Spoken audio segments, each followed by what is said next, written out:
It was old, older than God, older than the 100-foot pines that towered above. It looked like a submarine hatch, sitting on a low concrete rise planted firmly in the forest floor. It wore a tight beard of pine needles over a rusted wheel handle with bolts the size of apples. It took both of us to get the handle to turn. Metal groaned in protest, screamed as it shaved away the layer of rust that had welded it shut. Together, we pulled the lid open. It was heavy, heavier than a house. Then, it split back on its hinge with a sigh of stale air. Darkness seemed to spill out of the hatchway, like it had been bottled up for eons and was now ready to infect the world. It looked as though a great metal mouth had opened up in the forest floor, a predator's mouth, starving and ready to feed. We peered down. A service ladder of rebar-like rungs descended the dark concrete bore into the great unknown. Hazy, overcast sunlight fought the darkness and lost, penetrating a meager 5 feet before shadow claimed the hole for its own. Sammy found a rock that looked like a cat's head, negotiated it over the hatch, and dropped it down. It whistled off into darkness. We waited. 2 teenagers in the woods of Washington, listening for a sound that never came, that rock hitting the bottom. I was spending a month of summer with my cousin Sammy at our grandma's place up in northern Washington. It was a gray, unsunny July. I'd only been there a day, but a kingdom of storm clouds had rolled in off the ocean and pitched camp over our corner of Washington, issuing unto it low, endless drizzle that left the world soggy and awful. But today the clouds had parted, pulling back in a blast of sunlight. With the weather cooperating, me and Sammy's daily dose of mischief had let us out through the trees behind Grandma's house. The woods were a wide primordial riot, not entirely claustrophobic, but dense enough that the massive pines would be warring for root space. We'd followed a thin vein of hiking trail, eventually breaking off on our own in search of someplace suitable. We'd been off the trail for no more than 10 minutes before Sammy called out to me, indicating the closed hatch that would eventually swallow us whole. We brushed away a thin skeleton of branches, a great bed of moss, a tangle of brush, to finally unearth the thing that resembled something city workers in bright orange vests might descend to access a gas main, which was odd because it bore no markings to denote its origin, not even warnings with penal codes to dissuade would-be vandals. It was anonymous and disconcerting, like its lack of designation meant it didn't belong. Like it was an interloper. Sammy had asked me something. I looked up at her. "What is it?" she repeated, curious gaze pinned on the hatch. "I don't know," I told her. "I don't know what it is." I knew it was old. Older than God. Older than the 100-foot pines that towered above. The hatch was open, and Sammy wanted to go down. "Come on, Liam," she groaned. "It'll be fun. We'll poke around, take some shots for our feeds." "I'm not on that shit," I shot back. Social media is the death of rational thought. "True," she grumbled, "but what are we supposed to do? Hang out with Grandma all day and watch Rebel Without a Cause with commercials?" I took a long, pensive drag on the stale Winston, not wanting to admit that I was kind of terrified. Not only was I worried about the hatch lid slamming on us, trapping us in, but the thought of climbing down that shadowy ladder, of disappearing into the Earth's dark, quiet belly, made me want to vomit. Luckily, I didn't have to make excuses. It started to rain. "Shit," Sammy hissed as the first spray of drizzle fell in gray sheets. "Help me close it. Don't want it to flood." The rain was a fine mist, nothing more than a sneeze, and I doubted very much if it would flood, but I was more than happy to help her seal off that dark orifice. We did, together, before heading back through the trees, leaving the hatch behind. We were soaked through by the time we made it back to Grandma's. She fixed us up plates of hot lasagna, and we all watched James Dean's Effortless, Cool, and Rebel, with the commercials. My grandma's house was not unimpressive. It was a 2-story Victorian rising in a collage of faded red and white from a wide lot of crabgrass. The open property hemmed by a wrought iron fence, all of it seemingly weighed down by 100 years of history. It looked like something out of a Tim Burton movie. A Gothic manor surrounded by woods, a lone raft stranded in a sea of trees. I was staying in my dad's old digs, a mess of ancient band posters and records, breezy punk stuff like the Gun Club and the Wipers. Despite all the vinyl, I was plugged into Spotify, and Bowie was wailing Moon Age Daydream when Sammy slipped in, face bright with mischief. "Come on," she said, in an excited, breathy whisper. "Let's go." It was late. Dark and late. I thought she'd gone to bed, but she claimed a spot on the edge of my bed, charged with nervous energy. I lost my headphones and shifted to look at her, her eyes wide and excited. "What? Go?" I screwed my face into a confused knot. "The thing! The hole in the ground!" The mention of the hatch, the mouth, made my skin crawl. "What?" I said. "No way. It's like midnight." "It's atmospheric," she countered.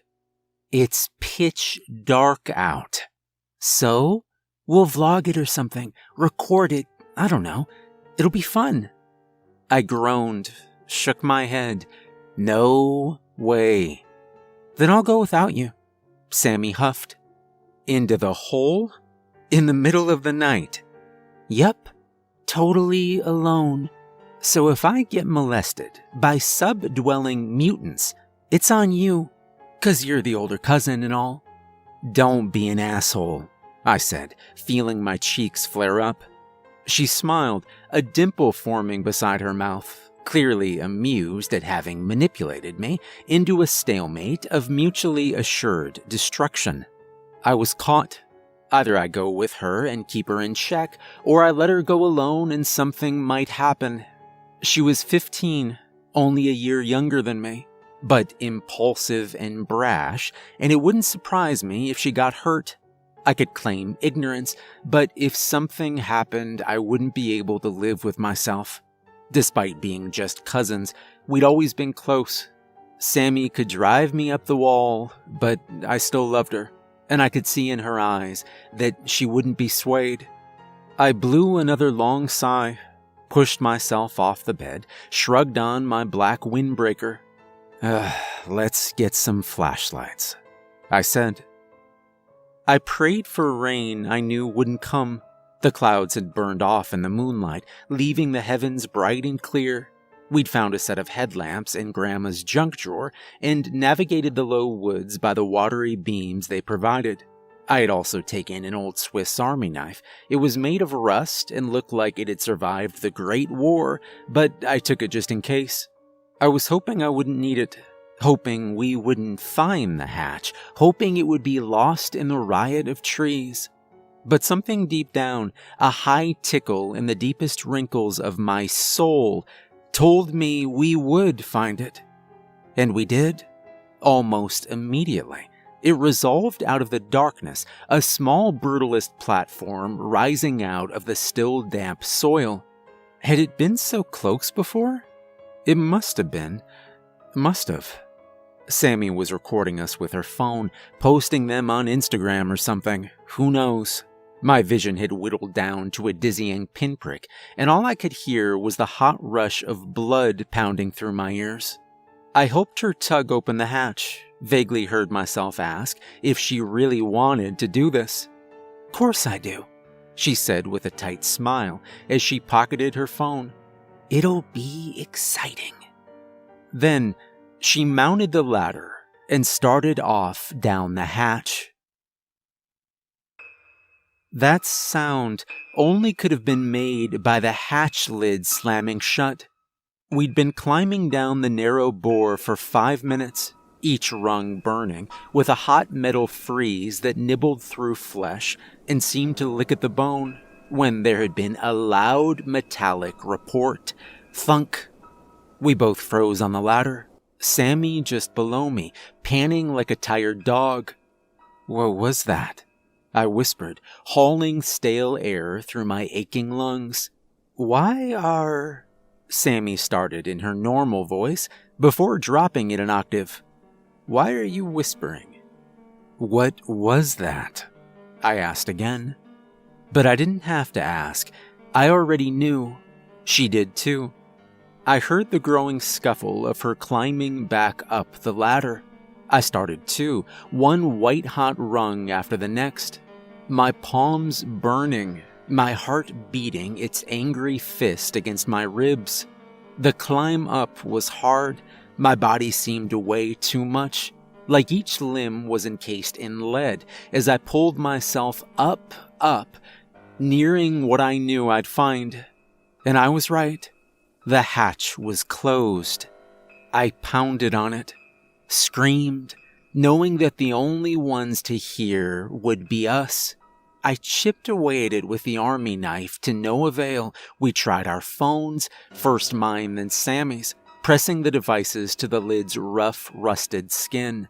No reception. Nothing but the mouth, I thought. No one but us. Two teenagers trapped in an awful ladder with nowhere to go but down. "I don't like this," Sammy croaked. She sounded so young, like a little girl clutching her teddy bear after an especially dreadful nightmare. I didn't like it either. It was wrong. It was so wrong. It was a pyramid of rocks. The climb down the ladder had been impossible. Time fell away, shifting into a dull blur that didn't much matter. All that mattered was finding your footing as you lowered yourself down, rung after rung, step after step. It might have been an hour or 10, but a while later, a long while, we hit a wide concrete room. It was about the size of your average backyard. The ceiling low, unblemished spare the circular opening through which the ladder ran. Shadows shifted and danced in black relief as we played our headlights across the dark space. On the wall opposite the ladder stood a wide, ruined opening. Nothing but darkness beyond it. The massive bank vault-style door that had once filled it sat in a twisted, broken heap nearby, torn free of its hinges by something. That was disturbing. It sent a sudden flood of hot dread filling my guts like boiling water. But what was worse was the pyramid. It stood in the center of the room like a shitty roadside art sculpture, a painstaking pyramid fashioned out of countless rocks. I knew where those stones had come from. Sammy did too. They'd been dropped from the above by people like us. Hundreds of them, thousands, sacrificed to the darkness of the earth. The mouth.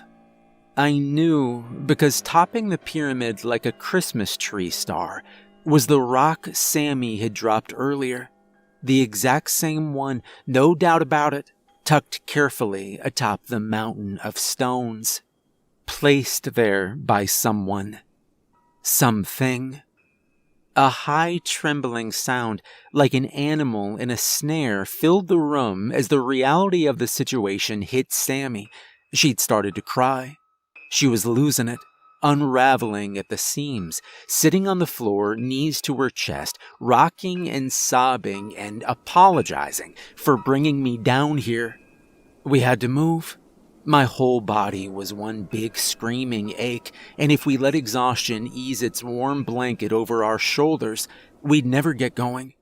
I sawed air through my lungs and boiled it into authority. "We have to go," I said. She sniffled. "What?" Her voice was nasally. She raised a trembling finger to the cracked entryway across the room. "Through there?" I nodded, struck one of the matches I still had from the cigarettes. The flame wavered, guttered as a breeze tugged at it. "There's a breeze," I said. "Airflow. Another way out." She sniffled, shook her head. No way. I say we wait here, wait for someone to open the hatch." "No one knows we're down here," I reminded her. "No one." "But what if—" she started, looking at the pyramid of rocks. She lowered her voice, a hoarse whisper. "What if that thing that made that is in there?" Where else would it be? I thought, but I didn't say that. I needed her in motion. "We have nowhere else to go," I said. "Nowhere." She looked at me, her face pale and ghostly in the light of my headlamp. Her eyes were puffy, red, bright with terror. Then she summoned her courage like one would a lungful of air and nodded. I hauled her to her feet, and we started off through the doorway. "There's someone following us," Sammy said in a choked whisper. The entryway had fed us into an underground hospital. It was abandoned, left to rot beneath the earth. A maze of scarred linoleum hallways, moldering gurneys with thick leather straps, blown-out doorways with padded rooms beyond. No, not a hospital, an asylum. Or a laboratory, a kind of psycho mixture of both. Its construction spoke of a time before technology and the advancement of human rights.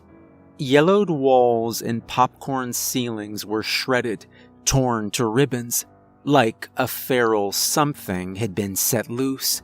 Rusty smears of dried blood textured the white darkness here and there. It was awful.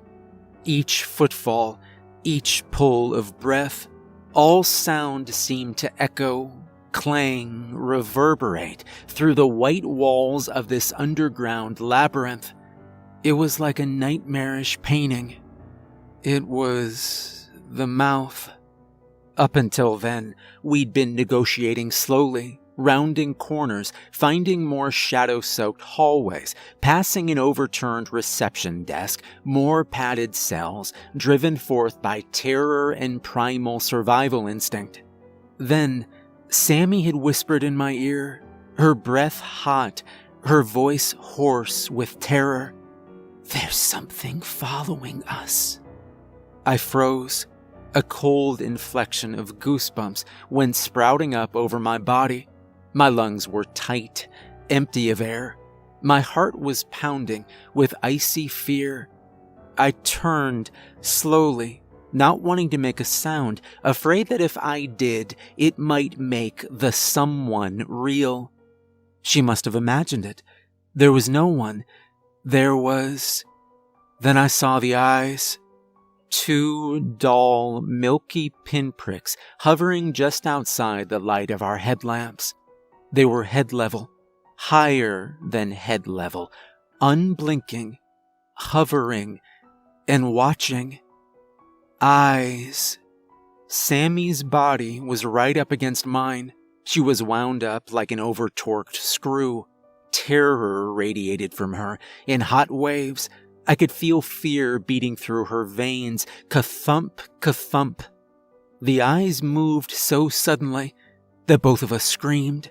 They surged forward without any warning, rushed at us, the thing, the something, the awful subdwelling mutant that would devour our hot intestines while we were still shrieking. I saw its crooked, emaciated silhouette, lumbering and lurching towards us, a tall, broken thing, its arms stick-like, and so impossibly thin. Those glowing blind eyes set into a narrow, malformed head, as molded and precise as a canine skull. Then the creature hit our pool of light, and the eyeballs popped out of thin air like the light had banished that thing, leaving only 2 marbles which clattered down, hit the floor, bounced, and rolled to our feet. They stared up at us, pale, seeing, and somehow blasphemous. Sammy and I jerked back and bolted like the wind. My cousin screamed and yanked me back just as solid ground dropped out beneath me. We'd been in a blind rush, a blur of hallways scrolling by, passing padded cells with shadows that moved within them, when the floor had suddenly stopped being. Sammy grabbed my shirt and jerked me back just as I went tumbling out over the sudden chasm. After a gut-wrenching sound of uncertainty, I found myself on solid ground, looking down at the vast, empty nothingness. There was a 20-foot canyon separating the side from the other, a thin, splintery plank board running across it. It looked like someone had shoveled out a massive crude pit in the hallway of the underground nightmare. We peered down, hauling air through broken lungs, hearts pounding, not sure what we were seeing. A solid knot of arms and legs, interwoven and laced together, filled out the bottom of the abyss. They were gray, broken, decayed. Torn flesh hung from bone, massive boils filled with hot pus textured rotting skin. But this wasn't a shallow grave, and they weren't the departed. As soon as our light hit them, they slithered apart, breaking away like a hive of snakes under the burning heat of a magnifying glass. Dreadful heads, pained and drawn in agony, recoiled from the light, broken human-like things, forcing themselves off into shadow to reclaim what little salvation they had. They hissed and moaned and chuckled with insane humor like condemned souls cast from heaven, forever banished to this pit of darkness for an existence of raw pain. "Oh my God," Sammy croaked. "Oh my God." But there was no God in this place. It was a great blasphemy born from the sin of the unrighteous. It was awesome and awful. It was... A low sound came from behind us, tucked into the cacophony of torment. Sammy didn't hear it, too taken with the pit of the damned. I slowly turned, my heart fluttering with icy dread, my stomach knotting in on itself. But the hallway behind us was empty. I blew a relieved sigh.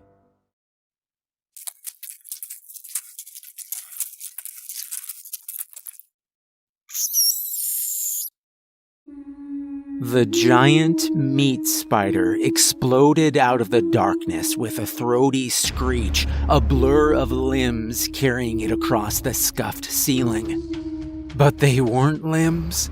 They were human arms and legs. It gasped as it rattled down the wall, hissing and pulsing with hideous life as it joined the floor and surged forward. It bubbled into the light.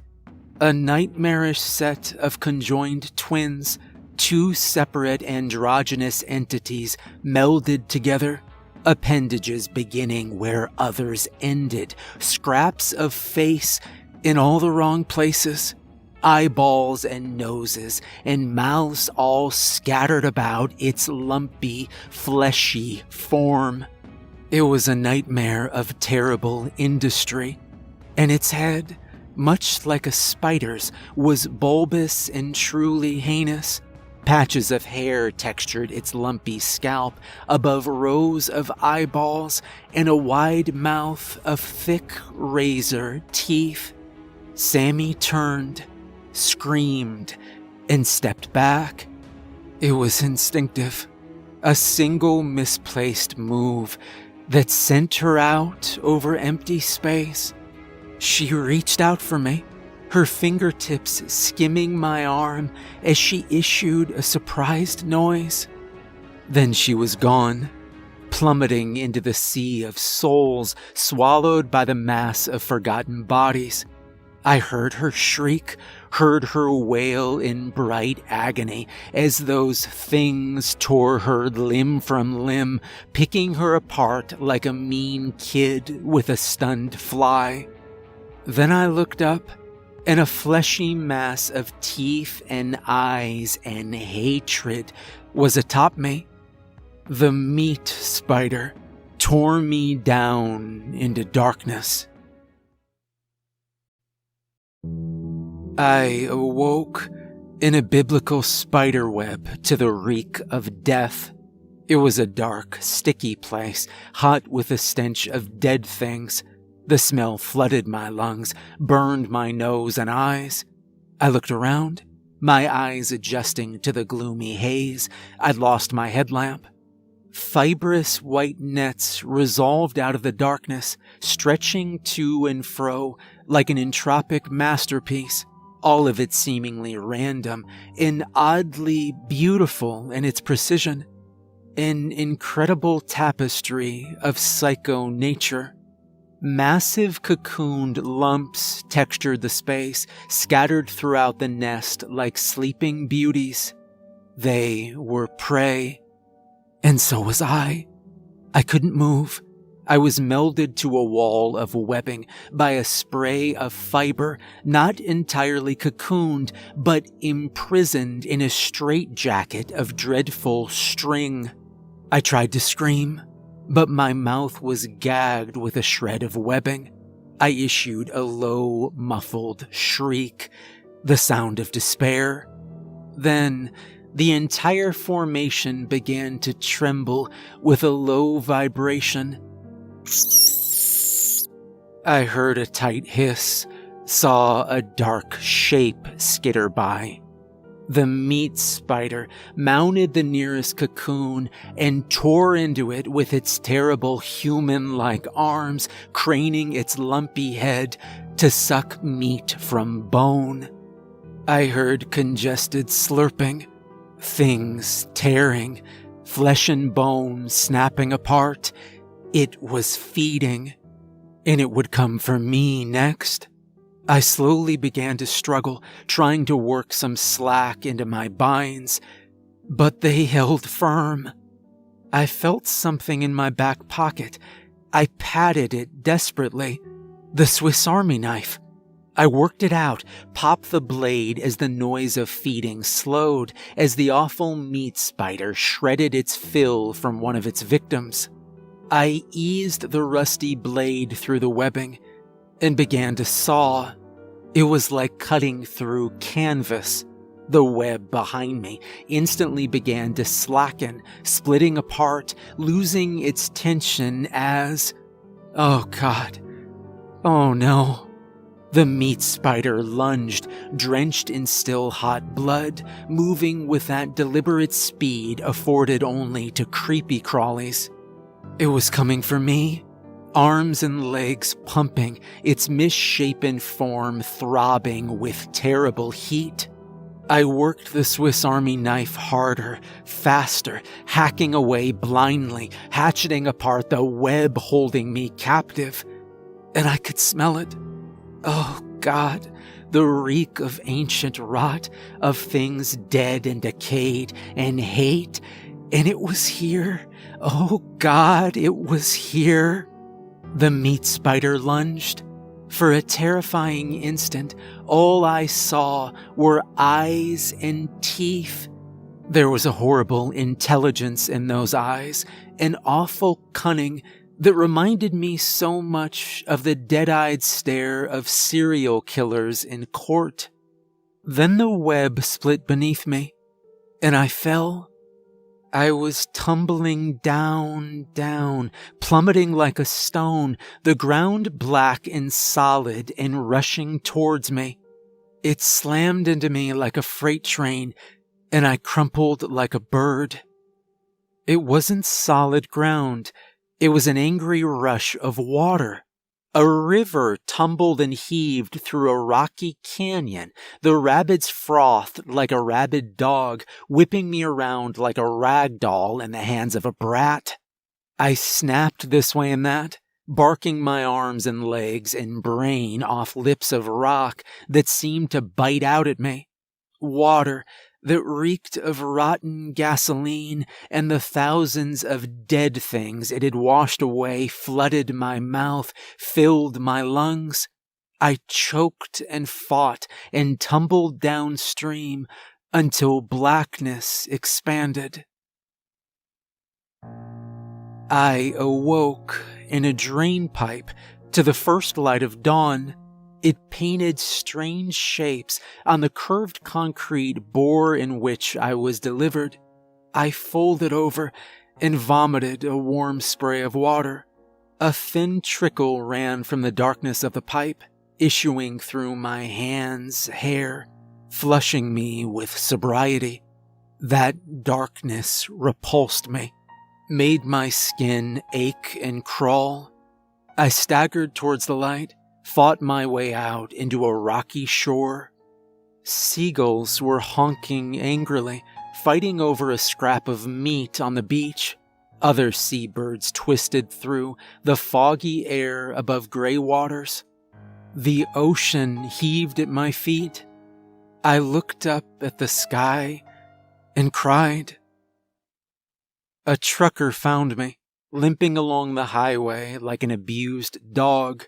I didn't struggle when he dragged me to the car. I collapsed limply into his arms and let myself be taken. He rushed me to the nearest hospital. I found out I was 80 miles from Grandma's. I'm in a sterile white place now, a hospital that reminds me so much of that underground nightmare of things that should never see the light of day. I started this account hoping it would bring me peace, hoping it would help me come to terms with the trauma I'd faced. It hasn't helped at all.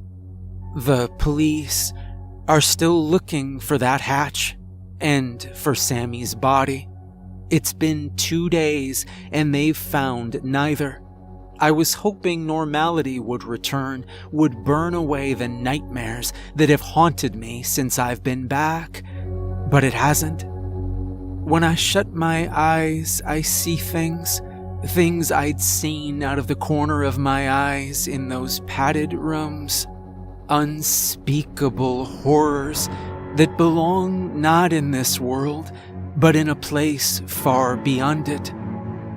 God save them. It's an empty platitude, but it's all I can offer. God save them.